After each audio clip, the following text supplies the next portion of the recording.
বাংলাদেশে একটা বাজারে এসেছি, এখানটা কিরকম কি জিনিসের দাম সেটা আপনাদের দেখাবো।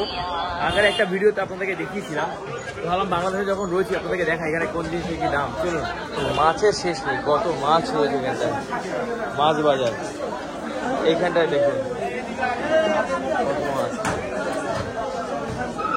এটা মূলত হচ্ছে মাছ বাজারও বলতে পারেন, সবজি বাজারও আছে এখানটায়। কোন জিনিসের কী দাম আপনাদের একটা আইডিয়া দিচ্ছি। দেখুন প্রচুর মাছ চাষ রয়েছে এখানটায়। আসলে ইন্ডিয়া থাকতে অনেকেই বাংলাদেশের জিনিসপত্রের দাম সম্পর্কে অনেক অনেক কথা বলেছে।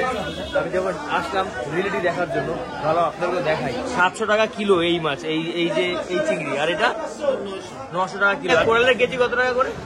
700 টাকা কেজি। আর এইগুলো পাবদা 300 টাকা কেজি। পাবদা 300 টাকা। আর এই ভোলা মাছ 350। আর এই চিংড়ি 600। আর এগুলো কি মাছ ভাইয়া?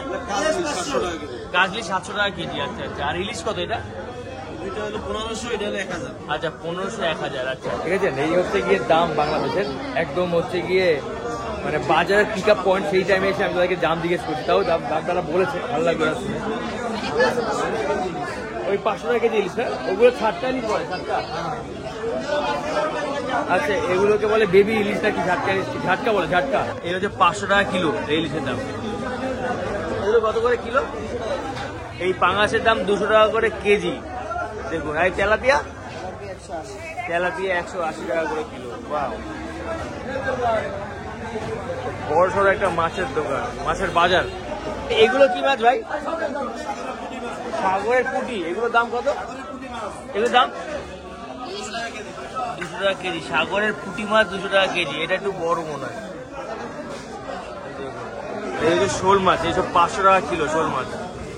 এগুলো হচ্ছে কি, এগুলো পুঁটি মাছ বলান। এগুলো কত করে কিলো? 200 টাকা কিলো। আমরা সামনের দিক দিয়ে আরো ঘুরে আসি। বাজারে ব্যাপক পরিমাণে ভিড়, প্রচুর লোক। জিনিসপত্রের দাম আপনারা কম্পেয়ার করে নেবেন। এরকম কি আমি ঘুরে ঘুরে আপনাদেরকে দেখাই, আপনারা জাস্ট কম্পেয়ার করে নেবেন। সামনে আরো দোকান আছে, সেদিকে গিয়ে দেখাই। হ্যাঁ না না না, টমেটো কত করে বেচেন? 20 টাকা কিলো। টমেটো হচ্ছে 20 টাকা কিলো। মূলো বিক্রি হচ্ছে কাকা। মামা মূলো কত করে বেচেন কাকা? মূলো ওগুলো দাম এখন? ডিমের 4 পিস কত? 4 পিস 44 টাকা ডিম। দেখেছেন এখানে তারা 4 পিসটাকে বলে হালি, হালি হিসাবে ব্যস্ত তারা। 44 টাকা হালি, 4 পিসকে বলে হালি। আমরা এখন সবজি মার্কেটে চলে আসলাম। এটা হচ্ছে সবজি মার্কেট। সবজি মার্কেটের দামের একটা আইডিয়া আপনাদেরকে দিই। যেটা আপনারা কি বলেন এটাকে? পাতাকপি। এগুলো কত করে কিলো? কত? 20 টাকা, 20 টাকা, 20 টাকা কিলো এগুলো। আর এগুলো কি বলে? ওলকপি। এগুলো কত করে? 20 টাকা। আর বেগুন 40 টাকা কিলো। আচ্ছা আচ্ছা। আর এই চিচিঙ্গা 50 টাকা কিলো। আর করলা 60 টাকা। টমেটো 20 টাকা। টমেটো 20 টাকা। আর এটা হচ্ছে কি আপনার সিম বলা হয়। সিম কত করে? 20 টাকা কিলো। আচ্ছা আচ্ছা আচ্ছা। দেখুন। আর পেঁয়াজ কলি কত করে বেচেন ভাইয়া? এক আটি 20 টাকা। আচ্ছা কেজি 20 টাকা। আর এই শশা?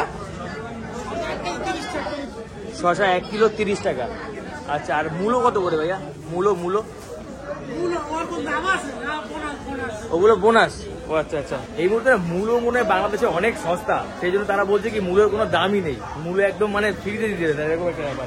আচ্ছা এইখানে একটু রয়েছে, এখানে জিজ্ঞেস করি। তবে বাংলাদেশে কিন্তু এই লেবুর দাম অনেক কম। লেবু কত করে বেচেন ভাইয়া? লেবুর দাম 30 টাকা হালি, মানে 4 পিস 30 টাকা। আচ্ছা আচ্ছা। তবুও মানে লেবুর দাম নাকি বেড়েছে, 4 পিস 30 টাকা। তবুও আমাদের ওখানকার থেকে কিন্তু কম আমার মনে হয়।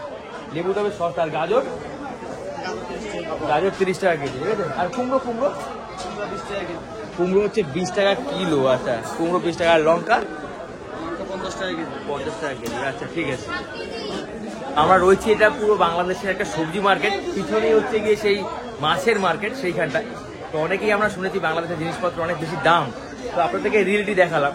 তো এটা হচ্ছে রিয়েলিটি, মানে আমরা ভিডিওতে দেখি অনেক কিছুই, কিন্তু যেটা রিয়েলিটি সেটা আপনাদেরকে দেখালাম। তো দেখলেন এখানে কিরকম কি দামপত্র রয়েছে। এবার দামটা ওঠানামা করে, সবসময় যে এক থেকে সেটাও কথা না, কখনো বাড়তে পারে কখনো কমতে পারে। এখন সিজন চলছে না, সেজন্য দামটা একটু বেশি। আচ্ছা আচ্ছা। এই সময় হচ্ছে কাঁচামালের সিজন, এই সময় দামটা একটু কম। শীতকালে শেষ, তো সেই কারণে একটুখানি দামটা। বর্ষার সময় দাম বেশি হয় না? আচ্ছা আচ্ছা। বর্ষার সময় দামটা একটু বেশি হয়। যাই হোক চলুন, আমরা ঘুরে দেখালাম। আর দেখা যাক কি দেখাতে পারি আপনাদেরকে, চলুন। এখানে পেঁয়াজের দাম কিন্তু হচ্ছে 50 টাকা কিলো, বেশ কম দামই দেখতে পাচ্ছি, 50 টাকা কিলো এই পেঁয়াজ। এই আলুর দাম হচ্ছে 25 টাকা, এটার দাম একই দাম 25 টাকা এই আলু। আর রসুন 220 টাকা কিলো, রসুন হচ্ছে 220 টাকা কিলো, রসুন 220 টাকা কিলো, এটা 50 টাকা, অনেক কম দাম। আর আদা 100 টাকা কিলো, আদা হচ্ছে কি 100 টাকা কিলো, কমই দাম। আমরা ভাবতাম যে অনেক দাম, কিন্তু এখানে এসে দেখতে পাচ্ছি যে খুব একটা বেশি দাম আসলে না। আর চালের ভ্যারাইটিস রয়েছে, চাল আমি আলাদা করে দেখালাম, চালের দাম বিভিন্ন রয়েছে, চাল আলাদা করে দেখালাম না। তো এই হচ্ছে বাংলাদেশের যে মার্কেট, সেই মার্কেট প্রাইস আপনাদেরকে দেখালাম, কোনটা কিরকম কি দাম। ঠিকই আছে, সিমিলার, খুব একটা বেশি দেখতে পেলাম না। আসলে এখন সিজন, এখন দামটা একটু কম, আবার যখন সিজন চলে যাবে তখন দামটা নাকি বেশি থাকবে। এই দেখুন, এই হচ্ছে মার্কেটটা, বেশ বড় সড়ো মার্কেট, এগুলো দেশি মুরগি এখানে বিক্রি। তো মার্কেট থেকে বেরিয়ে আসলাম, তো দেখালাম আপনাদেরকে মার্কেটের প্রাইস কোনটা কিরকম কি দাম। তো এই হচ্ছে বাংলাদেশের মার্কেট প্রাইস, মানে কি দামটা ওঠানামা করে, সবসময় যে দাম এক থাকবে তা না, কখনো বাড়ে কখনো কমে। দেখুন দুধ বিক্রি হচ্ছে এখানটায়, হাঁস মুরগি বিক্রি হচ্ছে এখানটায়, কত হাঁস মুরগি পায়রা কবুতর বলে তারা, कबूतर हिंदी में हम लोग जैसे बोलता है ना कबूतर, वैसे कहना बोले। 90 টাকা লিটার, 90 টাকা করে 2 লিটার। দেশি মুরগি, পিওর দেশি মুরগি। আঙ্কেল দেশি মুরগি কত করে কিলো বেচেন? 500 480 এরকম করে বেচে তারা দেশি মুরগি। হাঁস মুরগি, আর দেশি মুরগির দাম হচ্ছে গিয়ে এখানে 500 টাকা 480 টাকা। আমাদের ইন্ডিয়া থেকে দাম কম দেশি মুরগির, আমার মনে হলো তাই, কারণ আমাদের ইন্ডিয়াতে দেশি মুরগির দাম 600 টাকা, তারপরে 550 টাকা এরকম। তো গাইস একটা ছোট্ট ভিডিও করে আপনাদেরকে জাস্ট দেখালাম, একটা আইডিয়া দিলাম এখানে জায়গার মানে জিনিসপত্রের দাম কিরকম। তো ভিডিও যদি ভালো লাগে তাকে লাইক করতে ভুলবেন না, আর যারা চ্যানেল প্রথমবার অবশ্যই সাবস্ক্রাইব করে দেবেন। টাটা সবাইকে, ভালো থাকবে সবাই, দেখা হবে পরবর্তী ভিডিওতে, বাই।